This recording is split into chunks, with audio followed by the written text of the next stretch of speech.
Hi everybody, welcome back to another episode of Classics Are Better. I'm Travis, and today we're back working on my 66 C10 I call Bandit. Essentially, I'm going to try and get as much of this primer off the cab as possible so that I can start working on getting the bed on soon. The truck used to be, or originally, came this baby blue color. You can see it right here, and you can see it down here in the wheel well. So I am just curious to see how much of that is actually left under there. Let's see what we can dig out.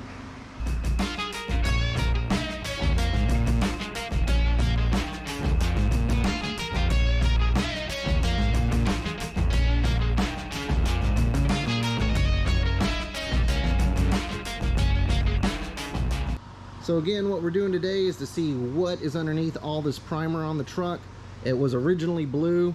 I know that the hood is from a GMC and these little quarter panel pieces are from a 65, so they are probably a different color from the rest of the truck. But the main reason I'm doing it is to find out what's going on right here and if I can use the blue. So say it is blue under here, if I can buff it up and just kind of make it like a Patina style truck. Or if I get this all off and it's just garbage, I need to know before I put the bed on over here what to do with this area on the back of the cab. And then that way I can kind of do the bed to match before I throw it on here, and then it'll start looking like an actual truck. Plus I just want my space back from over here. That actually takes up quite a bit of space against the wall.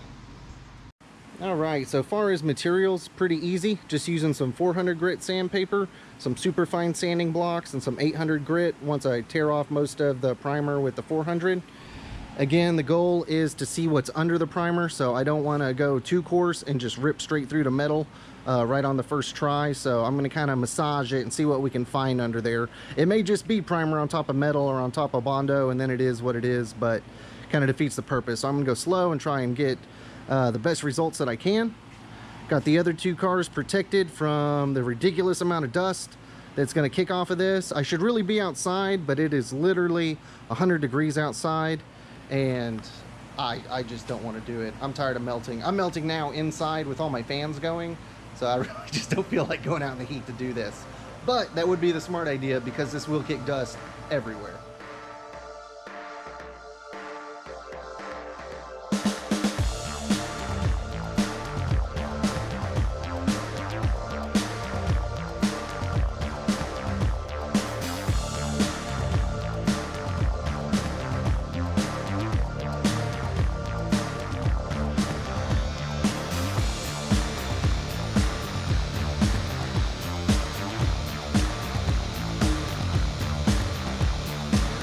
I can confirm I have a yellow hood, so I did not expect that this thing would be yellow, but it is what it is.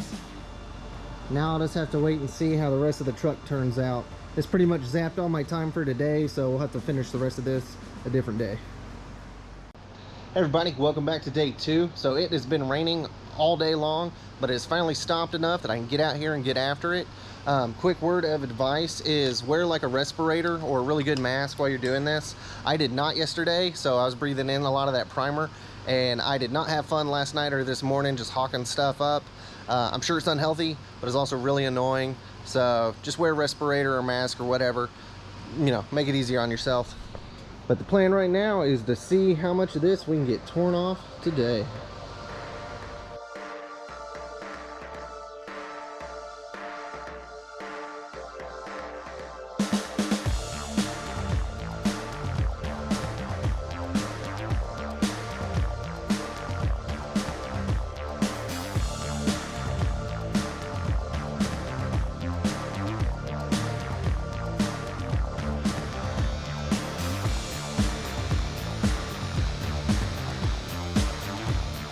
And we have learned some things. First off, that instead of Bandit, I should have probably named this thing the Bondo Bandit because it has bondo everywhere. And that it's also a little bit more hodgepodgey than I had anticipated. So we have our yellow GMC hood. We have our fawn color fender. We have our fawn color, I'm not totally sure what this is called, but I'm gonna call it like a top quarter here. Our door was originally fawn colored, and I did find the holes for the mirror, which is kind of cool. The downer is that this whole thing was trying to do in my head was to dig out this cool blue and then have it looking kind of ratty and then patch it up or whatever. But guys, I am just not finding much of it. All right, everybody, so welcome to day 3 of sanding fun. Again, I just pretty much found a cool yellow hood, whole lot of bondo and a little bit of blue in the back. I'm gonna go ahead and lower my grit down to 220 from the 400 I have been using. The 400 was nice to just kind of get through this primer real slow so I don't burn through any paint that I want to keep. But since I'm just finding bondo and stuff like that, I'm going to up it to 220 just so I can rip through this a little bit faster. I did.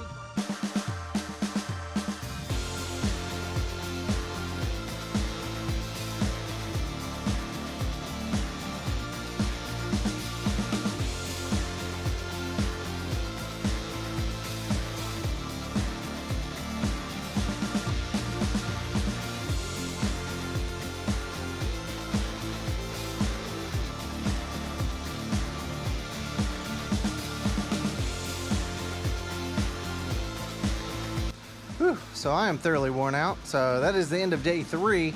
I got most of it done. So that 220 grit was definitely what was needed. It doesn't look super awesome just because it's kind of faded out, but like if you get it wet going through here, you can really see how the colors pop. So I might have to do, if I end up keeping this, do some kind of linseed oil thing to shine it up some.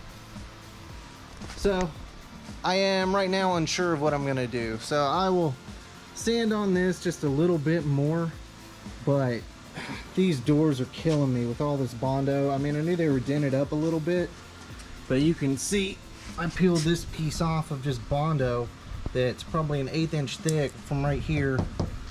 So I don't know if I want to repair this somehow, or really the answer is I need to just get 2 new doors. But man, transferring my glass and my handles and all the inside stuff and then hanging it with good gaps is just going to be a pain in the butt. So one of the other options is when I do the bed next, I need to get this burgundy sand off, but you can see the bed is not the original one to the truck. It was originally a fleet side. This obviously a stepper, which I prefer. Anyway, it was that 503 light green, which is one of my favorite old Chevy colors. So I was thinking I could possibly, you know, once I sand this through and tear it down or whatever, there should be a lot of that, I hope. Again, there's supposed to be a lot of blue on this. But I could always, you know, kind of do this truck in like the 503 and kind of faux patina it to match the bed. I don't know. Options. Again, I could kind of play off this black and brown with a couple of the different colors or whatever. But again, it wouldn't be so bad. I could deal with the Frankenstein stuff if it just wasn't for all the bondo. That's just killing me. So, things to think about. Whew. So I'm gonna say this was a moderate success. I mean, I learned something, or I got a lot of information about the truck I didn't have before, so yay for that. Progress is progress, but far as my plan of what I wanted to do, taking off the primer, getting the patina shined up, that kind of whole thing was a total failure. That is not happening with this. So again, I have some thinking to do, but like I said before, progress is progress. So get out in your garage, get wrenching. Every little bit helps you get closer to your end goal. I have some stuff coming up soon from out at my late grandfather-in-law's house.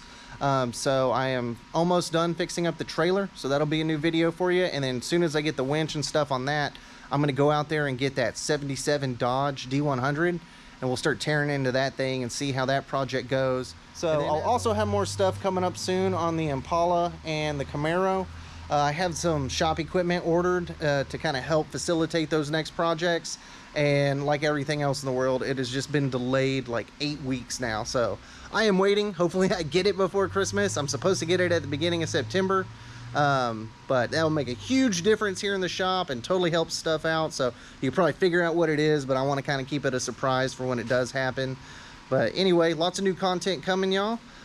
Click that like and subscribe if you can help a dude out. Other than that, get out there, get wrenching, and I'll check y'all next time.